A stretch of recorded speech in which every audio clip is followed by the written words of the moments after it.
Hola a todos. Bienvenidos.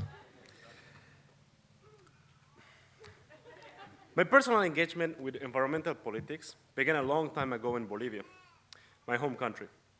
If I had to choose an exact day, it would probably be the day that my parents took us to the Honorary National Park, located in the mountains outside of Cochabamba City. As soon as we arrived, my sister and I jumped out of the car and into the snowbanks. We were in ecstasies, playing and jumping full of joy.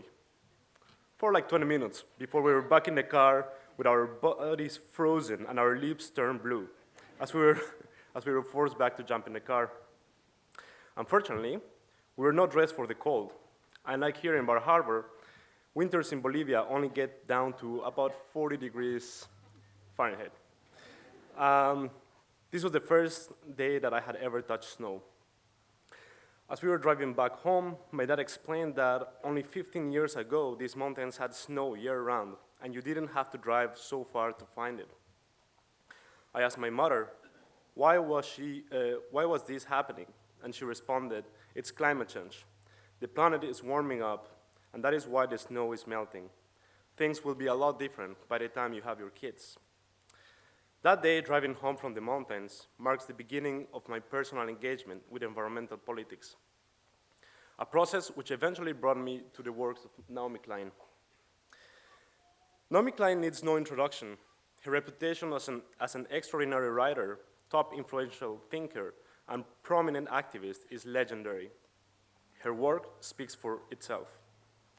I will resist the temptation to talk about her internationally best-selling books, to praise her amazing work as a frontline journalist, or to catalog the kilometer-long list of awards and prizes she has accumulated throughout her career.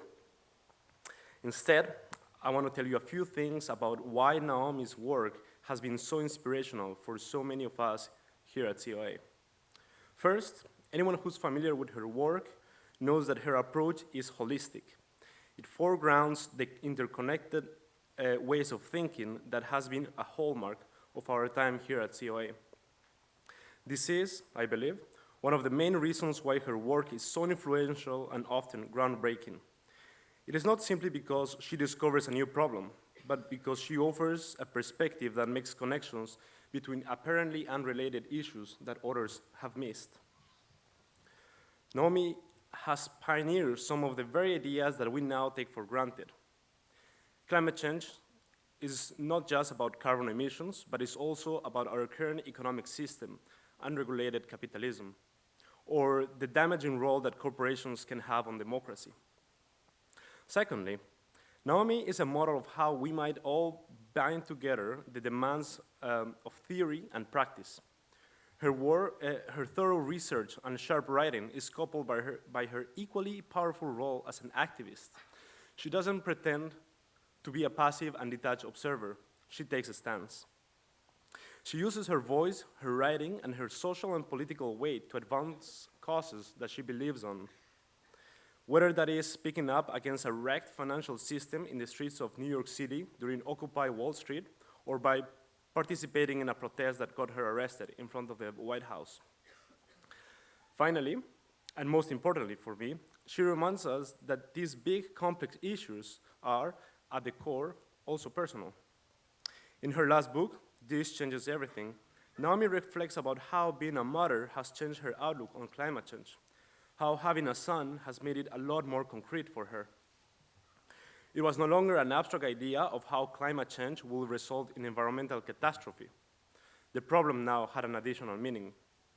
She confesses that she was afraid that her son will never have the chance to see a moose in the wild or salmon running upstream.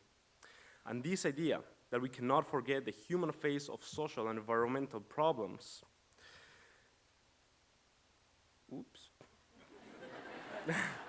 such as climate change, is perhaps the most powerful message in her last work. It is what ties everything else together. My short experience as an activist with Earth in Brackets has taught me that inspiring people to take action is the most difficult thing to do. Statistics, graphs, blogs, speeches, one-to-one conversations, we tried it all. In the end, I believe there is nothing more compelling than realizing that the problem is in fact personal, that it will affect someone or something you love, whether that is the snowpacks in the mountain outside of your hometown, salmons running upstream, or even something as everyday as public transportation. Only when the problem becomes personal can it become real, and that changes everything. So please, join me in welcoming someone who has been a source of inspiration and courage for so many of us graduating today, Naomi Klein.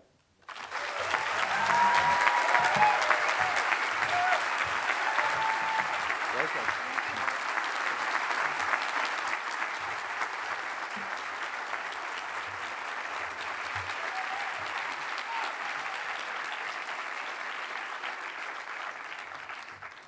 Thank you, Adrienne, for that amazing introduction. Made me a little choked up. And congratulations to you and to all of the graduates and to all of the families who raised you and the teachers who guided you. It's a true privilege for me to share this very special day with you. I also want to thank my congratulate my fellow honorary degree recipients, Polly Guff and Robert Cates. It is also an honor to share this day with you. This is not going to be, I hope, your average commencement address for the simple reason that it has come to my attention that the College of the Atlantic is not your average college. I mean, what kind of school lets students vote on their commencement speaker as if it's your day or something? I mean, what's next, right? Letting undergrads design their own degrees? Women choosing who they're going to marry? I mean, when will this madness end? Now, I did a little research into the commencement address genre, and most of these speeches try to equip graduates with a moral compass that will guide them through their post-university life. You hear stories that end with clear life lessons, like money doesn't buy happiness, or don't be afraid to fail. But I get the feeling that very few of you are flailing around trying to sort out right from wrong. Quite remarkably, at a very young age, you knew you wanted to go not just to an excellent college, but to an excellent socially and ecologically engaged college. A school surrounded by tremendous biological diversity and suffused with tremendous human diversity, with a student population that spans the globe. You knew that strong community mattered to you more than almost anything. That kind of self-direction is more than what most people have when they leave graduate school, yet somehow you had this when you were still in high school, which is why I'm going to skip the easy morality lessons and get down to business. The historical moment into which you graduate, with climate change, wealth concentration, and racialized violence all reaching breaking points. How do we help most? How do we best serve this broken world? And we know that time is short. We all hear the climate change clock ticking in the background. But that doesn't mean that climate trumps everything else. It means that we need to create integrated solutions, ones that radically bring down emissions while closing the inequality gap and making life tangibly better for the majority of people. Now, this is no pipe dream. We have living examples from which to learn. They're not perfect, but Germany's energy transition has created 400,000 jobs in about a decade. And it hasn't just cleaned up energy, it's made energy fairer, so that energy systems are owned and controlled by hundreds of cities and towns and cooperatives. The mayor of New York City just announced a climate plan that, if implemented, would bring 800,000 people out of poverty by 2025. That's as many people as live in San Francisco, by investing massively in public transit and affordable housing and raising the minimum wage. The holistic leap we need has never been closer in reach. We know, and the best part of it is that there is no better preparation for that grand integrated project than your deeply interdisciplinary education in human ecology. You were made for this moment, but that's not quite right. You somehow knew to make yourself for this moment. So much rests on the choices that we make in the next few years. Don't be afraid to fail, may be standard commencement address fare, but it doesn't quite work for those of us who are part of the climate justice movement, where being afraid of failure is actually a pretty rational thing. Because let's face it, the generations before you used up more than your share of atmospheric space. We used up your share of failures too, the ultimate intergenerational injustice. Now that doesn't mean that we can't still make mistakes. We can, we will. But Alicia Garza, one of the incredible founders of the Black Lives Matters movement, talks about how what we have to do is make new mistakes. Now sit with that sentence for a while. Make new mistakes. Let's stop making old mistakes. Here are a few, but you can mentally add your favorites to the list. Projecting messianic fantasies onto politicians, thinking the market will fix this for us, building a movement made up entirely of upper middle class white people and then wondering why people of color don't want to join our movement, tearing each other to bloody shreds because it's easier to do that than go after the forces most responsible for this mess. These are social change cliches, and they are getting really boring. We don't have the right to demand perfection from each other, but we do have the right to expect progress, to demand evolution. So let's make some new mistakes. Let's make new mistakes as we break through our silos and build the kind of beautifully diverse and justice-hungry movement that actually has a chance of winning against the powerful interests that want us to keep failing. So with this in mind, I want to talk about an old mistake that I see reemerging. It has to do with the idea that since attempts at big systemic change have failed, all we can do is act very small and individually. Some of you will relate to this, some of you won't, but I expect that all of you will have to deal with it on some level in your future work. So, a story. When I was 26, I went to Indonesia and the Philippines to do research for my first book, No Logo. And I had a simple goal on that trip. I wanted to meet the workers who made the products, the clothing that my friends and I bought. And I did. I spent many evenings on concrete floors in squalid dorm rooms where teenage girls, sweet, giggly, 16 years old, spent their scarce non-working hours, 8 or even 10 to a tiny room. And they told me stories about not being able to leave their machines to pee, about bosses who hit, about not having enough money to buy dried fish. They knew they were being badly exploited, that the garments they were making were being sold for more than they made in a month. One 17-year-old woman said to me, "We make computers, but we don't know how to use them." So one thing I found slightly jarring was that some of these same workers that I was meeting with wore clothing festooned with knockoff trademarks of the very multinationals that were doing this to them, Disney characters or Nike logos. And at one point, I asked a local labor organizer about this. Wasn't this sort of strange? Wasn't this some kind of a contradiction? Now, it took him a very long time to understand what I was even talking about. And when he finally did, he looked at me like I was completely nuts. You see, for him and his colleagues, individual consumption wasn't considered to be in the realm of politics at all. Power rested not in what you did as one person, but what you did as many people, as one part of a large, organized, and focused movement. For him, this meant organizing workers to go on wildcat strikes for better conditions, and eventually it meant winning the right to organize, even in export zones, to unionize. What you ate for lunch or happened to be wearing was of absolutely no concern. Now, this was striking to me because it was the mirror opposite of my culture back home and the university campus on which my politics had been formed. Where I came from, you expressed your political beliefs firstly and very often lastly through personal lifestyle choices, by loudly proclaiming your vegetarianism, by shopping fair trade and local and boycotting big evil brands.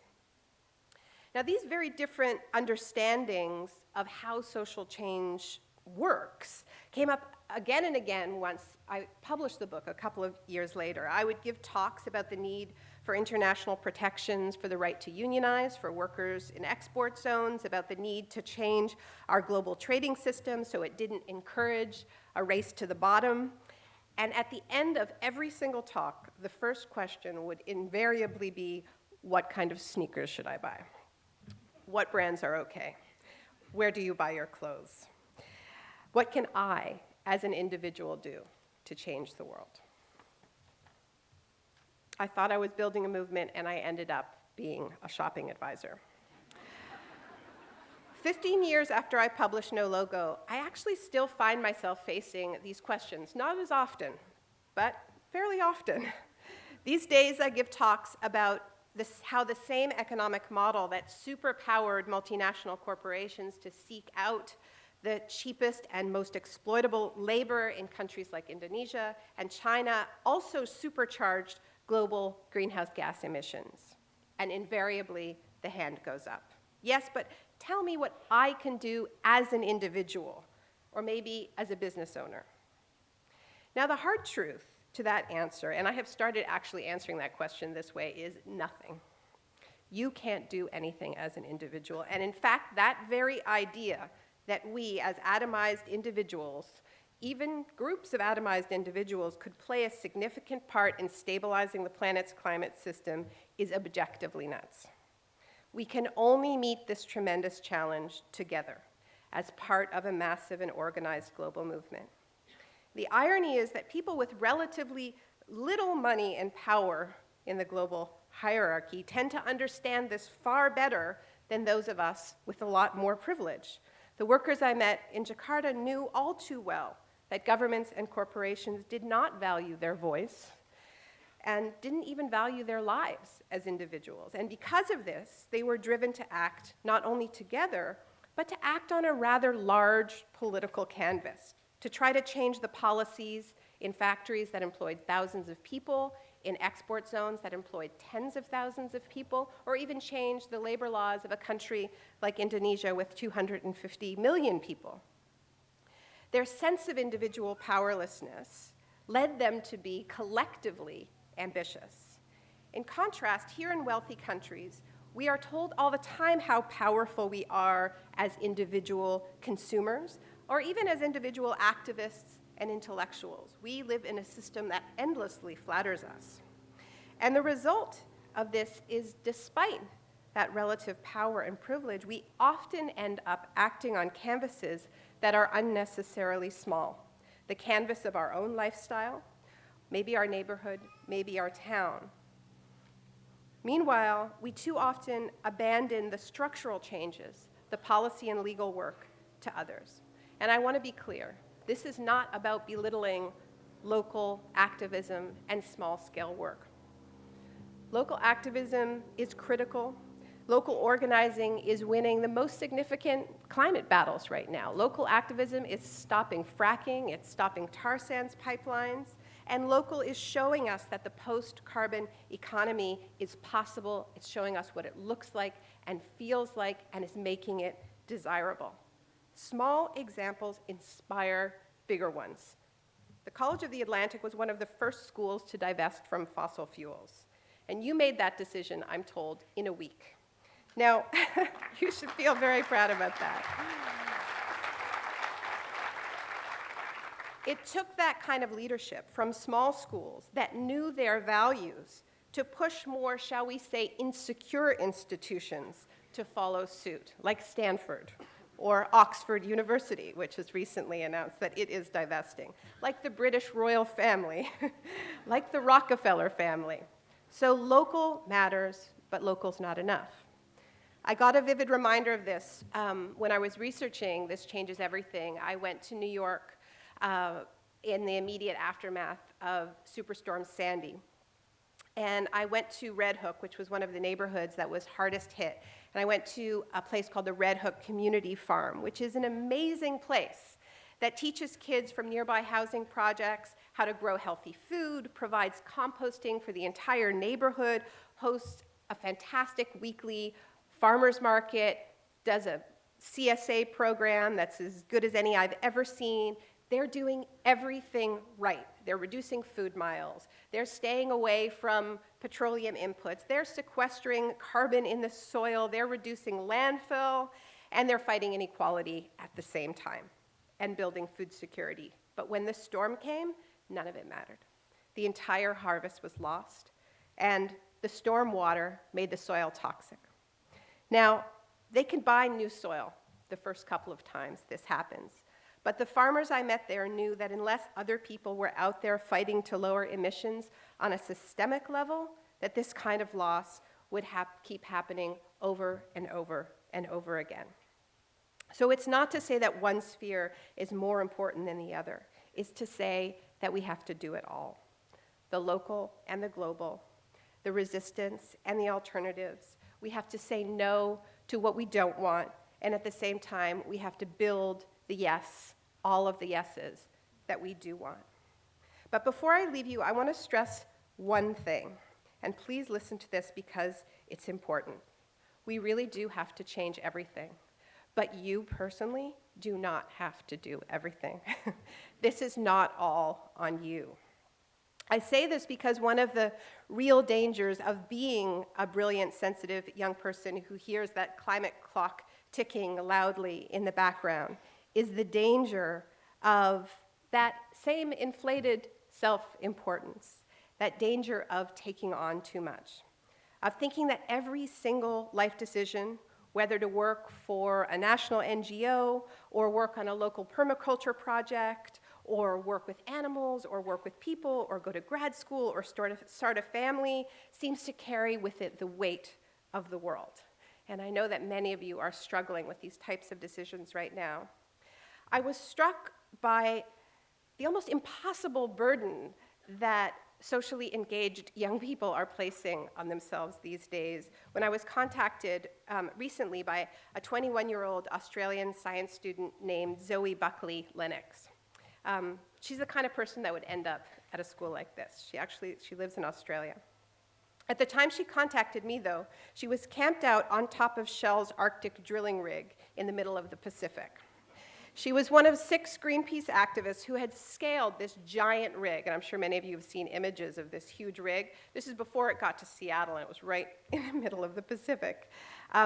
They climbed up the rig to draw attention to the insanity of drilling in the Arctic just because climate change is melting the ice and making that possible. So Zoe and the others lived up there, camped up there for a week in the howling winds. And after she reached out, I arranged to call Zoe on the Greenpeace satellite phone just to give her a pep talk and tell her that I was so impressed with her and thank her for her incredible courage and kick-ass climbing skills. So we're having this conversation where she's up on the top of the rig on the satellite phone and I'm in my office. And she's like, "Can I ask you a question?" I said, "Sure." She said, "How do you know you're doing the right thing?" She goes, "I mean, there's divestment, there's lobbying, there's the Paris Climate Summit." I'm not kidding. This is what she said. And I wanted to weep. I mean, here she is doing one of the most incredible things imaginable, freezing her butt off trying to physically stop Arctic drilling with her body. And she's still beating herself up, wondering whether she should be doing something else. And so I told her what I will tell you, which is that what you're doing is amazing. And what you will do next will be amazing too. And you don't need to do everything because you're not alone. You're part of a movement. And that movement is organizing for Paris and getting their schools to divest and trying to block Arctic drilling in Congress and the courts and in the open water all at the same time. And yes, we need to grow faster and we need to do more. But the weight of the world is not on any one person's shoulders, not on yours, not on Zoe's, not on mine. It rests in the strength of the project of transformation that millions of people are a part of. That means you are free to follow your passions, to do what you love, and most importantly, what will sustain you for the long haul. You're free to make new mistakes. And it even means that you're free to take breaks In fact, it's mandatory that you do so, which is why I'm going to skip yet another commencement address tradition, the one that somberly tells graduates that they have finally become adults.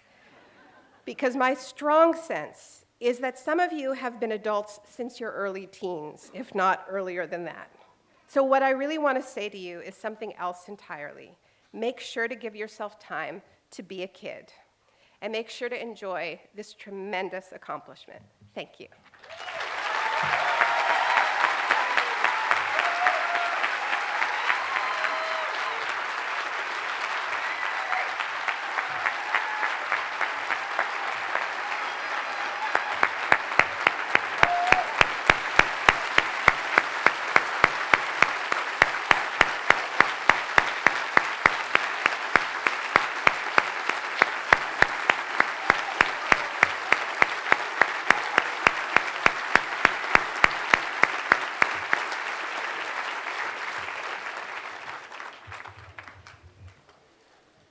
Many thanks, Naomi, for coming to College of the Atlantic and for the inspiration and provocation your words provide to everyone gathered here.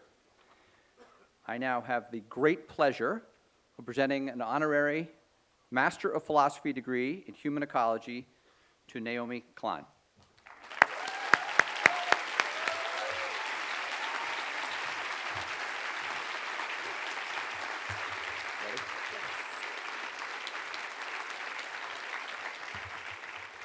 So, by the power vested in me as chairman of the Board of Trustees of College of the Atlantic, it is my privilege to confer upon Naomi Klein the honorary degree of Master of Philosophy in Human Ecology.